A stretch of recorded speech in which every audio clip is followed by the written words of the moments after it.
नमस्कार। जी हाँ, मैं फिर आपके सामने आ गई, उपस्थित हो गई हूँ, वही मोटिवेशन स्टोरीज़ लेके। यानी मैं doctor Manju Jain, retired associate professor from essential degree college, और पिछले कई कई महीनों से मैं प्रेरणादायक कहानी के अपने संग्रह में से आपके लिए कहानी का चुनाव करती हूँ। तो इसी कहानी में मैंने एक कहानी निकाली है जिसका शीर्षक है गेहूँ के 5 दाने। तो दोस्तों, ये कई बार चर्चा हो चुकी है कि महत्वपूर्ण तो हमारी कहानियाँ कैसी भी हों, महत्वपूर्ण भी होती हैं और साथ ही उपयोगी बहुत होती है, या आप ये कहिए कि उपयोगी इतनी होती है इसलिए उसकी महत्ता भी ज़्यादा बढ़ जाती है।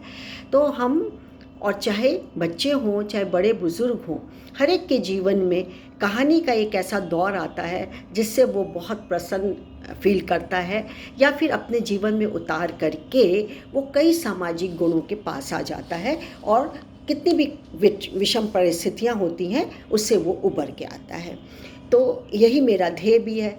तो मैं कहानी के शीर्षक से तो आपको परिचय करा चुकी हूँ, गेहूं के 5 दाने। अब स्टोरी बताती हूँ कि एक शहर में, गांव में शहर था, उसमें एक व्यापारी रहता था, अच्छा भला व्यापारी था। तो उसके जो कि थे 4 बेटे थे। धीरे धीरे वो वृद्ध हो गया था और 4 बेटों की शादियां भी हो गई थी, अपना अपना परिवार था उनका, और ठीक था, खाने पीने वाला परिवार था, ठीक था वो। पर ये कि जब से उस सेठ की, व्यक्ति की पत्नी का देहांत हुआ था, तब से वो थोड़ा सा बुझा बुझा भी रहता था, और अब बुढ़ा भी हो चला था। तो ये सोचता था कि इतनी अकूत संपत्ति मैंने जो संग्रहित की है, इतनी संपत्ति मेरे पास, तो उसका असली हकदार कौन होना चाहिए।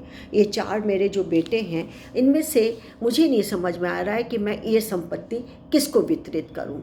तो ये सोचते सोचते उसने क्या किया कि एक दिन अपने 4 बेटों को बुलाया और ये कहा कि मैं तो अब बुज़ुर्ग हो गया हूँ, बुढ़ा हो गया हूँ, मैं अपने आखिरी समय थोड़ा तीर्थ यात्रा में गुजारना चाहता हूँ। सभी तीर्थ यात्रा करूँगा तो मुझे 3-4 साल तो लौटने में लग जाएंगे, लेकिन मैं हर एक को 5-5 गेहूं के दाने देता हूँ, और इसको सही जो उपयोग करेगा, उपयोग में लाएगा, उसको ही मैं सारी अपनी जायदाद संपत्ति का हकदार मानूंगा।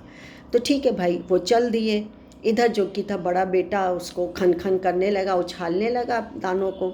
उससे कहा कि इन दानों का क्या फ़ायदा है, और असली हकदार तो मैं हूँ क्योंकि सबसे बड़ा हूँ मैं। और ये तो बड़ी अजीब बात है कि पिताजी जो कि लगता है सठिया गए हैं, और ये 4 साल तक कौन याद रखेगा कि कितने दाने थे और कहाँ हैं क्या है।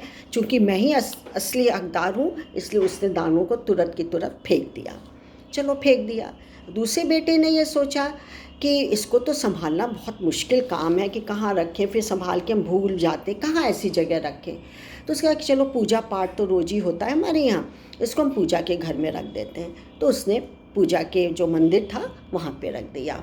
इसी तरीके से तीसरे ने भी सोचा कि अब तो ये तो बहुत ही मुश्किल काम है, और ये तीसरे ने सोचा ये तो बहुत मुश्किल काम है, और हमको तो आशीर्वाद के रूप में वो अकूत संपत्ति हम ही को देंगे।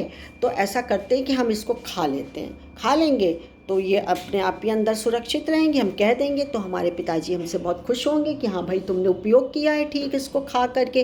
क्योंकि गेहूँ से आटा बनता है, आटे से रोटियां बनती हैं, कचौड़ियाँ बनती हैं, पूड़ी बनती है, पराठे बनते हैं, सब बनते हैं, हलवा भी बनता है, तो वो बहुत खुश होंगे। ऐसे करके वो कर लिया।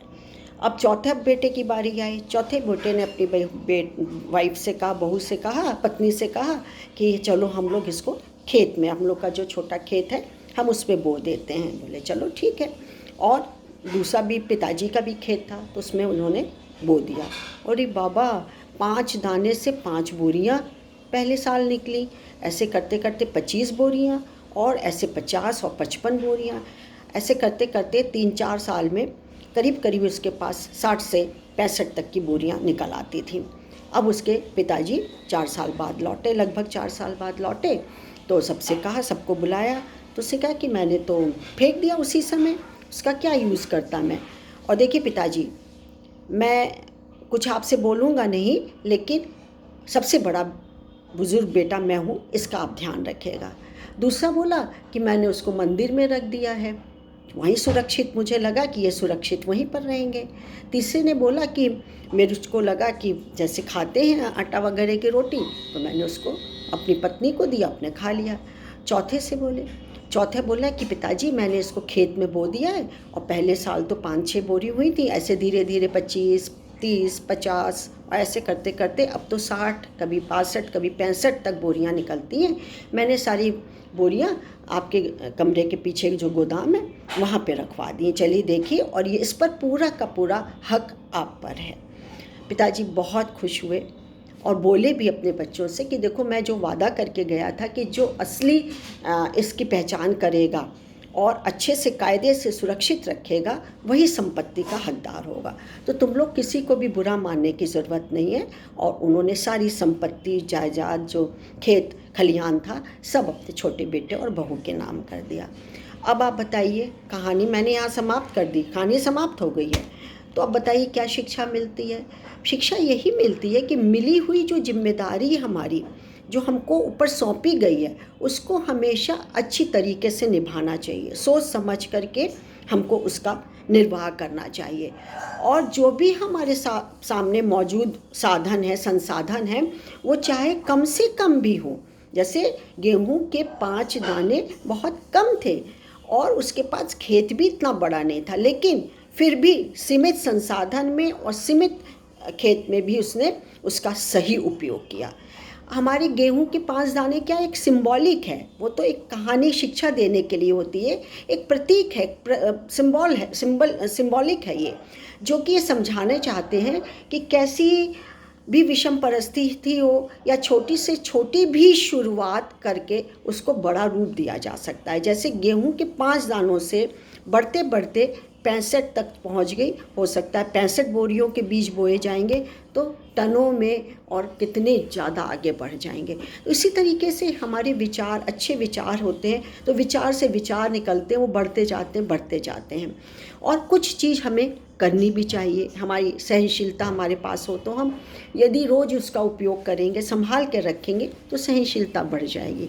त्याग की बात है, ममता की बात है, प्यार की बात है, प्रेम की बात है, स्नेह की बात है, सहानुभूति की बात है। ये सब करते करते जब उपयोग में आ जाती हैं तो हम उसको बढ़ाते चले जाते हैं। यानी कि हमारे पास बहुत कम संसाधन में भी है, फिर भी हम उसको बहुत बड़ा आकार या रूप या आकृति दे सकते हैं। तो यही कहानी का सार था, जिस्ट था, जो आप तक मैंने पहुंचाई है। उम्मीद है अच्छी लगी होगी। तब तक मुझे आज्ञा दीजिए, फिर मैं एक कहानी के साथ अगले दिन उपस्थित होंगी। नमस्कार, थैंक यू।